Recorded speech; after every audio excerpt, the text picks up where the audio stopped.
حاضری به خاطر 100 میلیارد این چیزا رو بوس کنی یا نه؟ برو بریم. 100 میلیارد آره، بهشت زیر پای مادران است. یعنی ما میتونیم روی بهشت رو بوس کنیم. 100 میلیارد بزن به کارتم. 91% مردم بوس میکنن. نایس. یه خوک رو بوس کنی راحت. بوس دیگه آقا، خوکم حالا میشوریمش بعد بوس میکنیم، چرا که نه؟ درسته که خوک حرامه ولی بوس کردنش از رو مرامه. 77% مردم اوکی ام.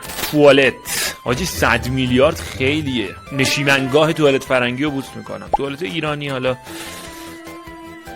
دارک میشه یه مقدار.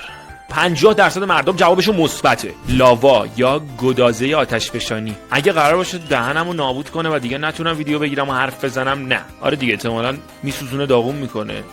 یه بوس سریع آخه نمیتونی بکنی، بوس کنی میچسبه. نه.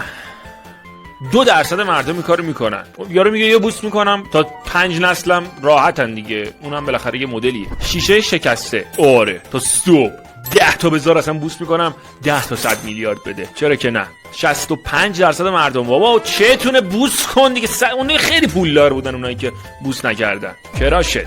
بانو اما واتسون 100 میلیارد جمع میکنم میدم که فقط ببینمش. بوس که چه عرض کنم، غلط کردم نظر اینجا. حالا اینو تو جواب بده. اگه حاضری به خاطر 100 میلیارد زیر بغل بهترین دوستتو بوس کنی، دکمه لایکو بزن و اگه این کارو نمی‌کنی دکمه سابسکرایب رو بزن.